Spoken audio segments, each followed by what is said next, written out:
Hello. Hello and welcome. Welcome to the Food Web Podcast. I'm Justin. I'm Keegan. And today we're going to talk about some of the research and student activism I did when I was at Dalhousie University in Halifax and how that planted some of the early seeds for what we're doing at Food Web. All right, let's get to it.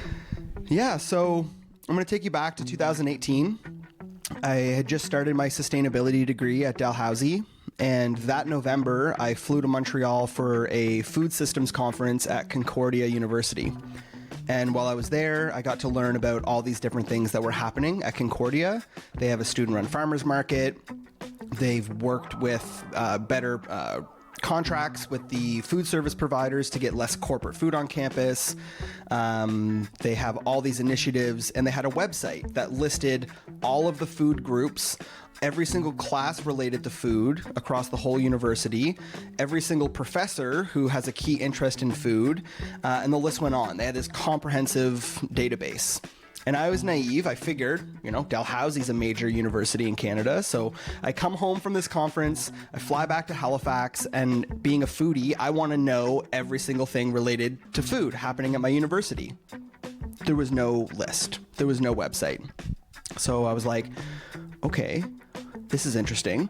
And I started asking questions, and one of my professors suggested, if you want to do this work to map all this out, why not align this with research to get some credit out of it? So I was like, that sounds like a good, fun thing to do. So I embarked on a project looking at, first of all, what's happening at Dal, and second of all, what are other universities doing to support food on campus, and realizing that touches a lot of different aspects of a university.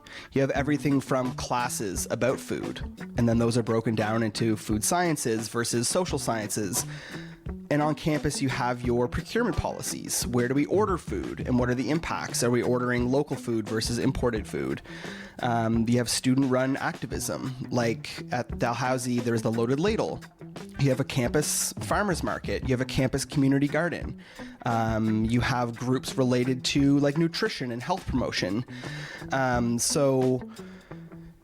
Just set out to, first of all, figure all this out, and then provide some, transparency into what it is that's happening across the university. Just the university, yeah, not the broader food system.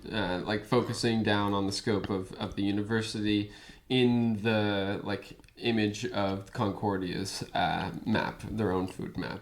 Exactly. Yeah. Even just within the university itself, there's so many things happening, going into the broader community, like the list is, 100-fold, right? And this was 2018, 2019? This was 2019 that I did the independent study project. Yeah. Okay. Awesome. And so you can get that in this independent study project on our website, if I'm not mistaken. Yep. Yeah. That research is up there. /research. At foodweb.network/research. Check the show notes. And, the reason we're thinking about this today is because I had a current student at Dalhousie reach out to me. We had a video call this morning, and he is embarking on some similar research that I had done. And, so to give you a little context before I talk about the present day, looking back, we realized that there's all of these food groups happening, and each one of them, has its mandate, its focus. But what was missing was some sort of umbrella or, eagle vision, bird's eye in the sky, keeping track of all of that, right? Everybody was in their own little world, but not everybody knew what the other people were doing, and students didn't know about all the possibilities that were there. And after completing that study where I, did a scan and mapped all these things out and got, them all in a neat list, I was on the board of directors for the Loaded Ladle, and we got a grant. What's the Loaded Ladle? Yeah, sure. The Loaded Ladle is a student-run food service operation at Dalhousie. They provide free lunch 4 days a week, I believe, to students. Well, you don't even need to be a student, even community members, but during lunch service in the student union building, there's a free lunch service. It started as an act of protest many, many moons ago. We'll have to do a separate episode just on the Loaded Ladle itself. Like, such a cool story. They have a lot of information on their website about how they emerged as, you know, a student grungy activist organization to a formally registered cooperative with a, you know, operating budget, 5 full-time staff members. Yeah, we'll go deep on that another day. But I was on the board of the Loaded Ladle, and we were talking about, you know, the need for this oversight, right? And modeling the work that was done at Concordia, we said, you know, let's make a food coalition, right? Let's do the groundwork to figure out what the governance of that organization would need to be to create that and get funding for that, you know? So we got a grant to hire somebody to do that groundwork. But unfortunately, that was 2020. We all know what happened that year. And it was a summer job. People weren't responding to their emails. You know, it was a very networking heavy engagement job in order to pull that off. And it was like the worst possible time to try to be forming a coalition. Everybody was in their bubble, and it just didn't really get anywhere. So fast forward to 2025, this morning I had a student, he had reached out because he was doing a study and a prof said, oh, you should talk to Justin. He did something similar. So we talked this morning, and there's once again a group of students realizing, okay, there's all these separate food groups, but there's no oversight into all of them, and we need to form a food coalition. So it's interesting to see that come full circle. But I really want to get at the core of this, right? The core of, we need more observability into all of the facets of food. Right on. So you said something earlier to me today, and so this will be our jumping off point into just like a tangent, but it's related. And that is, so you said people have been mapping food assets forever. This is not a new technology, and I thought that was quite cool because like one of the things that we do in today's day and age is we rewrap old tricks in new clothing, right? The clothing of digitization, right? So that in a nutshell is like what food asset mapping is, right? We're trying to distill this ancient knowledge of what's happening in the food system and what is useful about doing that. And that leads us into the other thing that you told me, which is there's a book that you reference fairly often. I'll let you introduce the book itself. But you said after a week of like anarchy, of like chaos and revolution, like someone in a local community knows where the food is. Like they've mapped it. They've mapped those resources. And so I'd love for you to like dive into that quote and the book and just kind of like lead us down a little path here. Yeah, it would be my pleasure. And if you see me distracted, I was just looking up the guy's name because his last name is something I always struggle to pronounce. So I just wanted to pull it up. But there's an author named Peter Kropotkin. He wrote a book called Anarchist Communism. Kropotkin. What year was this book published? You said it was like 1800s. Yeah, 1800s. So 3.83 on Goodreads here, folks. Yeah, it's a hard read. I'll say that it's a hard read. But so Peter was the title of the book there, Justin. The title of the book, Anarchist Communism. And so this author, he was a kind of political philosopher, and one of his big sticking points is that we need to solve the question of bread. What is the question of bread? The question of bread is about how can we feed ourselves? How can we feed ourselves without, the need of, sophisticated state involvement and all the corruption that can come along with that. And also just unintended side effects of producing food at scale. Like I do like to give people the benefit of the doubt most of the time. People do crazy things, but like producing food at scale, I don't think that we had any idea what we were doing when we embarked on that road, however many years ago when we, underwent this industrialization of food and food resources and food production. So I just didn't want to sweep that under the rug. It's like it is people with bad intentions like putting chemicals on our food, but it's also like, hey, I didn't know that chemical did this, and now I know it, and I'll get that off the shelf. I suppose. Absolutely. And one of those consequences of doing food at scale is the reliance on sophisticated supply chains. And that's not like completely new, right? There's been trade routes across the world for generations, but as we've become more reliant on these supply routes, when things break down, things break down. Mangoes in Nova Scotia is new, right? That's pretty new. Yeah. So, going back to, let's go back to the 1800s. I want to talk about this book, and it'll tie right back to what we were talking about with the mapping at Dalhousie. But Peter talks about not if, but when there's a revolution, because this cycle is just in our bones and in our DNA. We get tired of the government and we say enough is enough. We want something different. We storm the barracks. We overthrow the government. And, we create a vacuum for some sort of new governance system to take place. And by we, you mean just generally speaking, this is a cycle that repeats throughout history. You don't literally mean like you and I are going to storm the barracks there, Justin. No, I'm talking about this natural primal cycle. We look through history all across the world, and we've seen people rise up, topple the leadership, and try to do something different. Now, sometimes there's a better form of leadership. Sometimes there's a worse form of leadership. But what Peter talks about is during revolutionary times, we realize how many things we actually took for granted, right? We have this corrupt government. Yeah, sure. And, we're maintaining railway lines and distribution lines and trade deals with other countries and import tariffs and all of these things that impact how and if food does make it into our communities.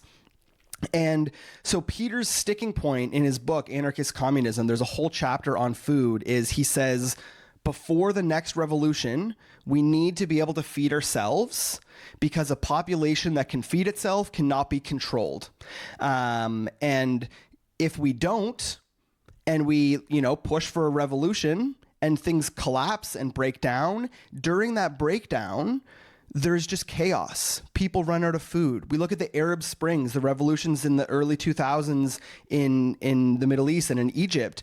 People were fighting in line at the bakery for bread because there were food shortages, right? You look at all sorts of revolutions through history. You go a couple years before the revolution and you'll see there was a drought, or there was, some sort of issue with a crop that influenced and created an extra level of vulnerability, which got them, even more embedded into the corruption and all of the things that ultimately leads to a revolution. But there's often something related to food that happens during this time. A potent catalyst. Right? And, Peter's whole thing is that we need to solve the question of bread. But to bring it back to mapping, he says that during a time of revolution, yes, there's this chaos. Yes, there's food shortages, but there's somebody in the community that very quickly will make a list of every bakery and how many bags of flour they have on hand and how we can ration that to be able to make sure we can feed our community. And there's this natural piece in our brain somewhere that says we need to aggregate and index our assets, right? And when it comes to food, that's farms, that's equipment, that's warehouses, that's, transportation, whether that would have been horse and carry or train, it doesn't matter. These assets that help move food around, it's a very natural phenomenon for us to want to have a system of organization and visibility into that. Right on. And so we can go all sorts of directions here because there's so much juicy material that you just laid there. So do we want to dive into a historical instance of a revolution and how they didn't solve the problem of bread, or do we want to contextualize the present day and what Food Web is doing with asset mapping and food insecurity in various provinces? What angle do we want to take here? Well, exactly? I think taking that back to how we started this episode, looking at what's happening at Dalhousie. Here we find a student, keen, bright, excited to make food more accessible, and not just making food more accessible, making information about food more accessible. So if you have observability into all these different dozens of groups and what they're doing, if you have an idea for a product or a service or research, having that information is only going to accelerate how fast you're going to be able to do what it is that you want to do. And even going beyond the student activism, I've been to a number of food-related conferences over the last 5-10 years, and every time there's people there networking with one another being like, oh, I had no idea you were doing that. Oh my God. And we have dozens of not-for-profit organizations that are all doing, work around food insecurity, but they're not intimately aware of what everybody else is doing. So maybe where we take this is like, what does this look like in practice in today's day and age? Because we do have an immense opportunity in front of us to utilize the internet in meaningful ways. Like, one of the arguments that I commonly make is that we're early to the internet. And like, why would I make that argument? Well, I mean, one, there's people on the planet that remember a time where the internet didn't exist. So in terms of like human scale, the internet is like, it's barely been around for a snap. Oh boys, do you remember dial-up? Yeah, Holy. I do remember dial-up. Like, that's why the internet's early, right? So like, what we think about when we think about food web is like kind of like a Google for food. Honestly, there's no central place where you go to for a single source of truth about food, starting food businesses, connecting with food people, just bringing together that town square, that market square in a digital way. One of the things that you say often is like the next food aggregator or the next food hub is a digital hub. Right. Which I think that's quite pertinent. But like, how are we kind of bridging the gap between digital, which is an inherently global thing, and local, which is an inherently like analog experience of like going to the market? Like, how do those things come together on food web? Yeah, so this kind of foreshadows some of the things we're building behind the scenes right now. Like, the kitchen rental app is up and live, and that's our first product, but we are working on a tool that will support with some of the stuff we're talking about here. And a big piece of this is having people be able to collaborate and contribute. So there's been a trend over the last number of years to build food asset maps. There was a publication that came out last year that reviewed 74 food asset maps in Canada from coast to coast, many of these being run by nonprofits or local governments. But some small towns will have their own map, which is better than not having a map, but then the town over has their own map on different infrastructure. They don't talk with one another, and that data isn't easily transferred from one place to the other. We vision a place where that data can talk with one another, where it can live in one place, but it's not up to one individual, whether that's a person or an individual, to steward that data. So something for us, one of our values is data that is stewarded by all of the users, right? So if there is a central database, let's go back to the Dalhousie example, okay? We make a list, here's 25 food groups at Dal. Okay. What happens next year? Who updates that list, right? Is that one person? How do I add to that list? Do I have to email Keegan and say, hey man, can you add something to the list? He might be on vacation for 2 weeks. How does that data get populated on the thing, right? Can people contribute to it themselves? Can people suggest things so it can become a living database of information? That's what we're really dreaming of here. Yeah, awesome. That is what we're targeting. And yeah, that's what we're working on behind the scenes, and tools are going to naturally fall out of the system that we're building.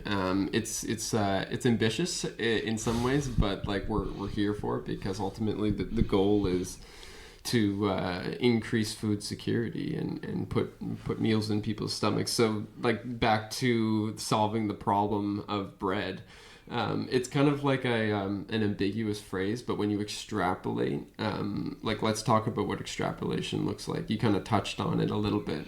But like such a platform like the one we're describing would hook together the farmers who need to rent tractors from one another with the food vendors who need to rent a kitchen to produce a good, right? Like all of these people are collaborating with one another on the local food system that's local to them, using the broader food network. That is, I don't know, that's how I would describe it at least. Yeah, and then bringing the data layer into that as well, right? So, you know, to use that example, you know, that farmer needs to rent a tractor. But that farmer also needs to buy fertilizer. There's a certain amount of fertilizer that farmer needs.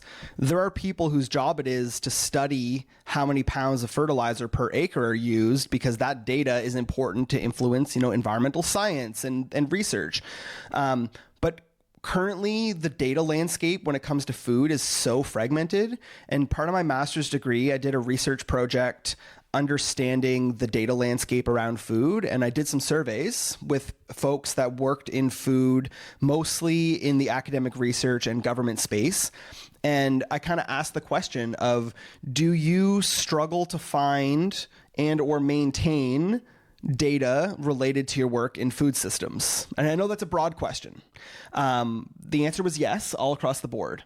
There's a lot of nuance into how that plays out. But one of my favorite responses, and the surveys were anonymous, but I asked people to distinguish, are you government or are you academic? So I had a little bit of an idea of where they work. And I get this government response saying, you need to narrow your definition of food systems data, because if you're talking about hunger and food insecurity statistics, those live over here. If you're talking about agricultural inputs and outputs, that data is over here, et cetera, et cetera, et cetera.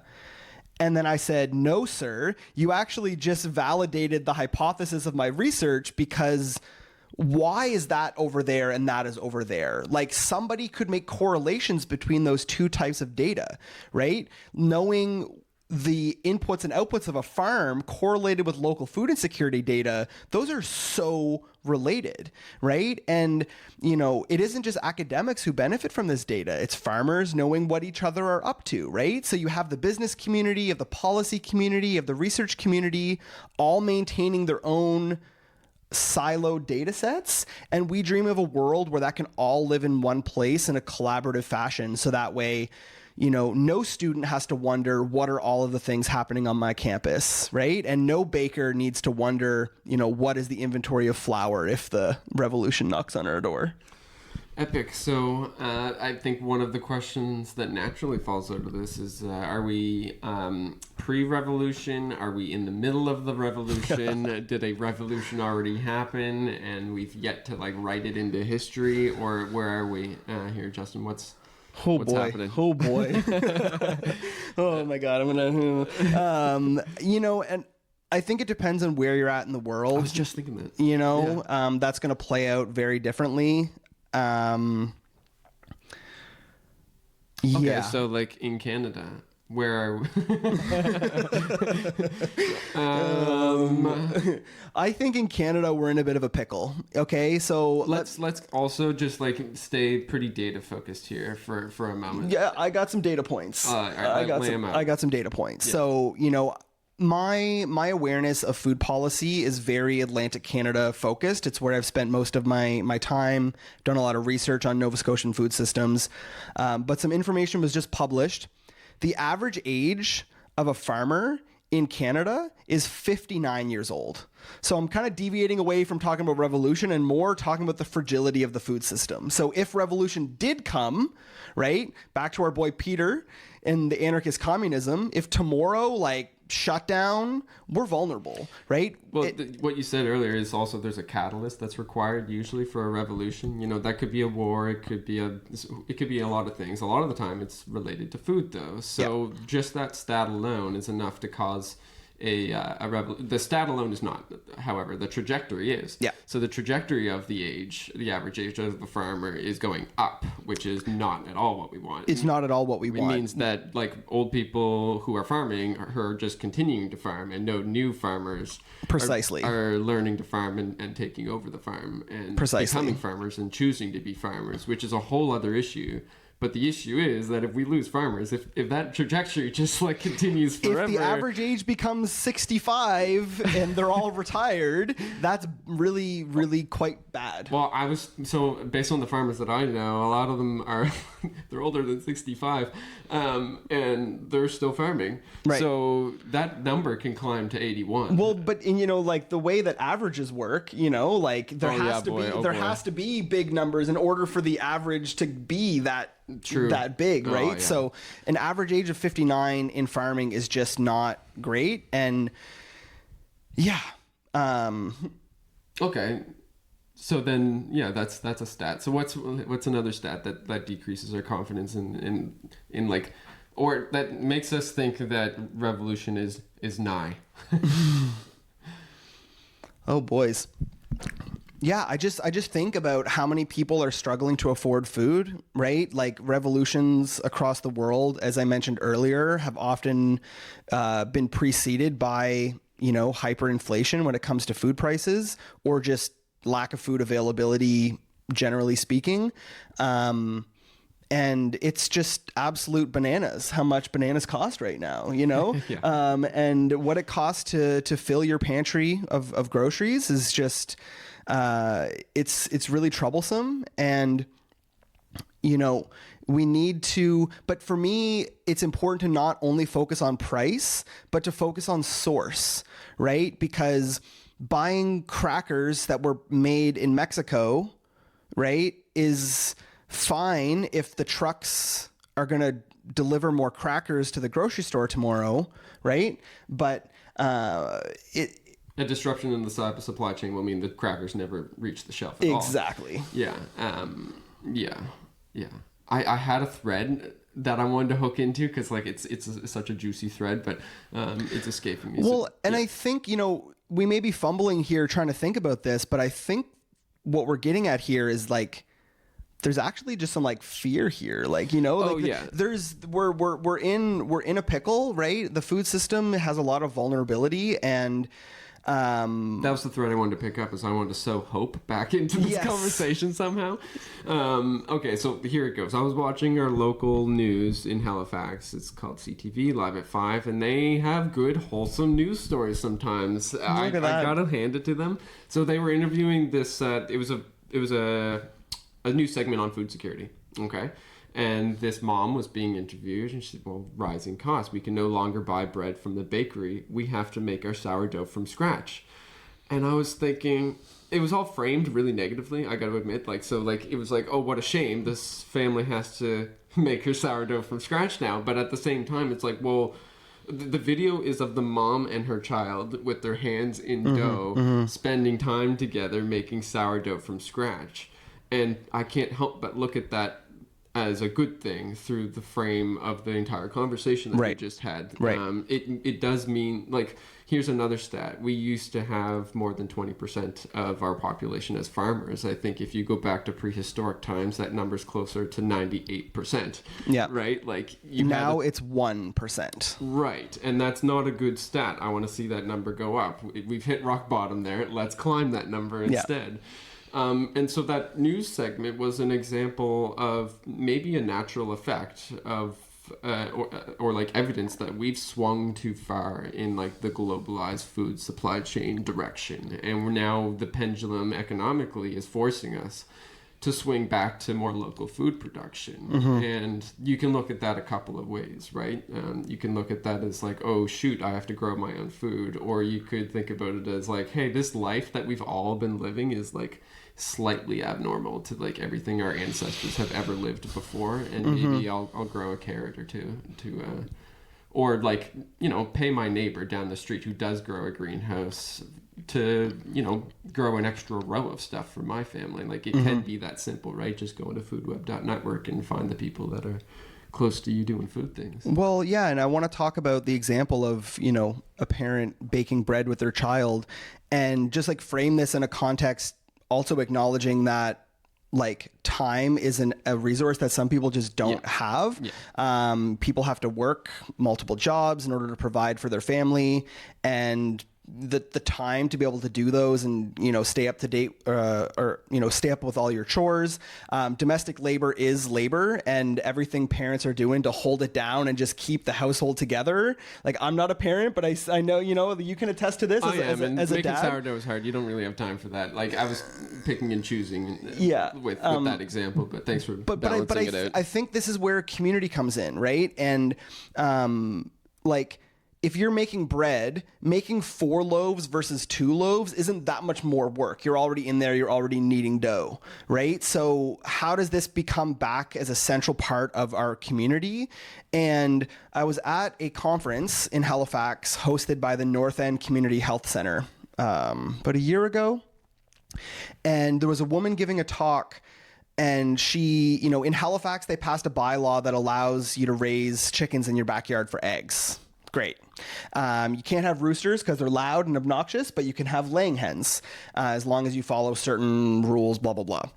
And this woman in her conversation was, I wish there was a map of who grew eggs in Halifax. Like, I don't want to go to the grocery store. I want to be able to go to Susie's house, and because I know that she has eggs, right? And we live in the technological era where that is possible and feasible, and it's coming. That's what we're working on.